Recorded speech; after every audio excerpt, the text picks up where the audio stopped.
दोस्तों नमस्कार, स्वागत है आपका यूट्यूब चैनल एबी टेक में। आज है 26 सितंबर 2022 और जान लेते हैं आज की महत्वपूर्ण खबरें जो आज के प्रमुख समाचार पत्रों पर छाई हुई हैं।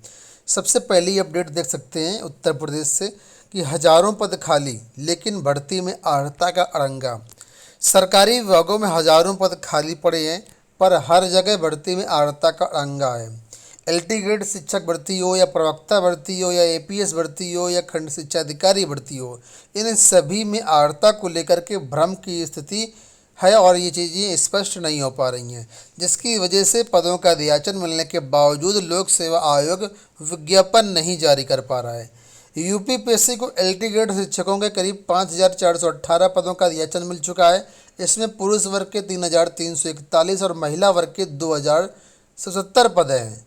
राजकीय इंटर कॉलेजों में ये पद महीनों से रिक्त पड़े हैं और पद खाली होने के कारण स्कूलों में पढ़ाई भी प्रभावित हो रही है।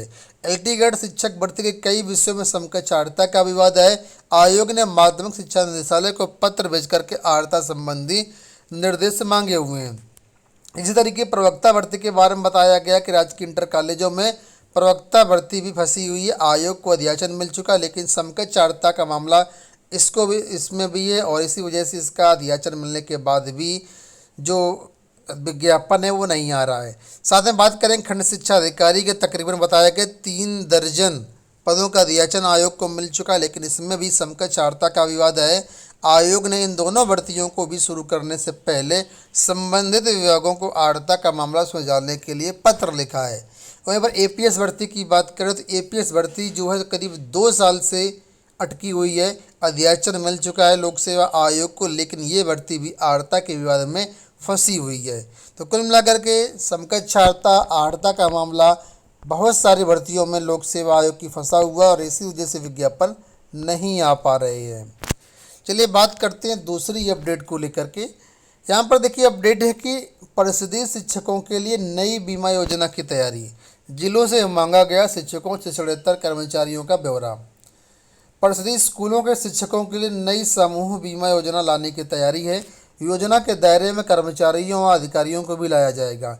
बेसिक शिक्षा परिषद के वित्त नियंत्रक रविंद्र कुमार ने इस संबंध में बीएसए को पत्र जारी करके शिक्षकों व कर्मचारियों के ब्यौरा जल्द उपलब्ध कराने के निर्देश दिए गए।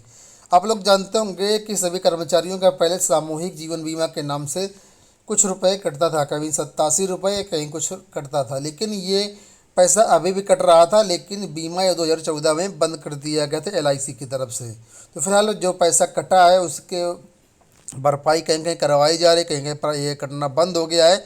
लेकिन अब जो है नई जीवन बीमा पॉलिसी, सामूहिक बीमा पॉलिसी लाए जाने की तैयारी है। बात करेंगे दूसरी अपडेट के बारे में। एडेड स्कूलों में समायोजन प्रक्रिया का विरोध। आप लोग जानते होंगे जो टीजीटी की भर्तियां होती हैं वो इन्हीं एडेड विद्यालयों में होती हैं और यहाँ पर क्या एक तरीके से सरकार समायोजन कर रही है, जबकि समायोजन जो नियमावली है वो ऐसा कोई प्रावधान नहीं है, चाहे वो इंटरमीडिएट एजुकेशन एक्ट हो या कुछ या चयन बोर्ड की कोई नियमावली हो, उसमें समायोजन का कोई प्रावधान नहीं है। और समाचार पत्रों के माध्यम से डेली ये न्यूज निकल के आ रही है और इसका विरोध किया गया है। तो यहाँ पर देखिए अपडेट है कि माध्यमिक शिक्षा विभाग द्वारा अशासकीय सहायता प्राप्त एडेड विद्यालयों में शुरू की जा रही शिक्षकों के समायोजन प्रक्रिया का विरोध शुरू हो गया है। शिक्षक संगठनों का कहना है कि विभाग राजकीय विद्यालयों में सरप्लस शिक्षकों का समायोजन तो कर नहीं पाया, अब एडेड विद्यालयों में जबरन प्रक्रिया छेड़ रहा है। माध्यमिक शिक्षक संघ के प्रदेश मंत्री आरपी मिश्रा ने कहा कि शहरी क्षेत्र के एडेड विद्यालयों को छोड़ दिया जाए तो ग्रामीण क्षेत्र के विद्यालयों में पर्याप्त छात्र संख्या है लेकिन यहाँ शिक्षकों की कमी है। ऐसे में वहाँ नए पद सृजित किए जाएं, जहाँ छात्र संख्या कम है वहाँ अमान्य विद्यालयों के छात्रों को समायोजित किया जाए। तो कुल मिलाकर के यहाँ पर देखिए लिखा है कि माध्यमिक शिक्षक संघ के चितनारायण गुट के संजय द्विवेदी का कहना है कि एडेड विद्यालयों में शिक्षकों का प्रस्तावित समायोजन अवैध है। सरकारी विद्यालयों में वरिष्ठता प्रदेश स्तर पर होती है लेकिन एडेड विद्यालयों में स्वयं में एक इकाई है, इसलिए इन विद्यालयों में शिक्षकों का समायोजन गैर कानूनी है। ठीक है, तो कुल मिलाकर के जहाँ छात्र संख्या कम है वहाँ पर पद खत्म करने के प्रस्ताव का विरोध किया गया है। सरकार का जो यहाँ पर है शिक्षक संघ के जो पदाधिकारी है उनका कहना है कि कुल मिलाकर के पदों को कम किए जाने की तैयारी है और कुछ नहीं है और इसका विरोध यहाँ हो रहा है। देखिए, डिग्री कॉलेजों में छात्रों को पढ़ाएंगे लाइब्रेरियन, तैयारी है, उच्च शिक्षा विभाग ने प्राचार्यों से जानकारी मांगी है। राजकीय डिग्री कॉलेजों में लाइब्रेरियन अब छात्र छात्राओं को की भी कक्षाएं लेंगे। विश्वविद्यालय अनुदान आयोग की ओर से निर्धारित न्यूनतम शैक्षिक अर्हता की सेवा नियमावली में शामिल करने के लिए शासन स्तर पर काम चल रहा है। पुस्तकालय अध्यक्ष का पदनाम भी बदल करके प्रवक्ता लाइब्रेरी कर दिया गया है। आप लोग जानते होंगे इस समय काफ़ी पद खाली हैं उत्तर प्रदेश में प्रवक्ता लाइब्रेरी के, और इन पदों पर भर्तियाँ भी होनी है। तो यहाँ पर देखिए अपडेट ये है कि प्रदेश के 170 राजकीय डिग्री कॉलेजों में पुस्तकालय अध्यक्ष के करीबन 110 पद खाली हैं। वर्तमान में लगभग 36 कॉलेजों में ही लाइब्रेरियन कार्यरत हैं। 2 दर्जन के आसपास कॉलेजों में पद सृजन नहीं हो सका है, लेकिन 2005 और 2008 के बाद से आयोग की तरफ से कोई भर्ती नहीं निकाली गई है।